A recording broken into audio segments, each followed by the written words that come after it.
চট্টগ্রামে সপ্তমবারের মতো আজ আবার অনুষ্ঠিত হলো বই বিনিময় উৎসব। এতে নানা বয়সী মানুষ ভিড় করেন জামালখানে।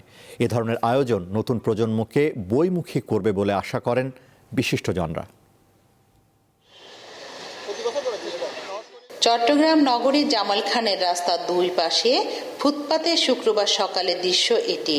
টেবিলে টেবিলে সাজানো বই, এগুলো উল্টে পাল্টে দেখছেন বিভিন্ন বয়সীরা।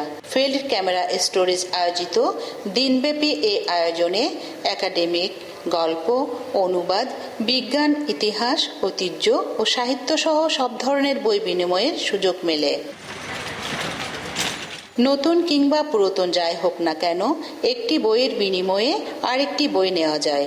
ফলে প্রতিটি স্টলে ছিল উপচে পড়া ভিড়। অনেকে ব্যাগ ভর্তি নিজের পুরাতন বই এনে তার বিনিময়ে নেন পছন্দের অন্য বই।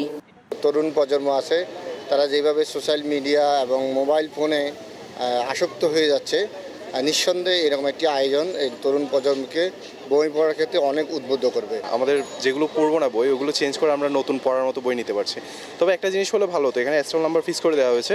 যদি বইয়ের যে কোনো স্টল থেকে নেওয়ার একটা সুবিধা থাকতো তাহলে ভালো হতো। বই বিনিময়ের পাশাপাশি পাঠচক্র, বিভিন্ন রাইটাররা আসেন, তারপর ওইখানে রাইটার একটা বই নিয়ে আমরা সবাই মিলে আলোচনা করি।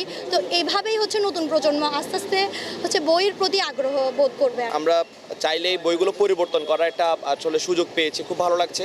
আর বিশেষ করে আমরা যে বইগুলো জমা দিচ্ছি, আমরা বিপরীতে আরো খুব ভালো বইও পাচ্ছি।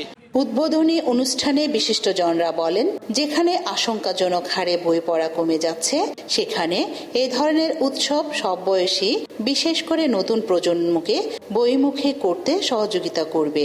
আজকে আমরা মনে মনে শপথ করি, বছরে অন্তত 10টি বই পড়ব, এবং যারা চাকরি করি তারা মাসের শেষে অন্য খরচের সাথে যে কোনো মূল্যের একটি বই কিনবো। আগে যেটা আমরা শহর কেন্দ্রিক একটা বই বিনিময় উৎসব রাখতাম, সেটি বর্তমানে চট্টগ্রামে সর্বত্র ছড়িয়ে গিয়েছে, এবং সেক্ষেত্রে আমরা চট্টগ্রামের নানা প্রান্ত থেকে এবারে আমাদের বইয়ের পাঠক পাচ্ছি। বই বিনিময় ছাড়াও উৎসবে ছিল দেশের ইতিহাস, সংস্কৃতি ও ঐতিহ্য নিয়ে আলোকচিত্র প্রদর্শনী।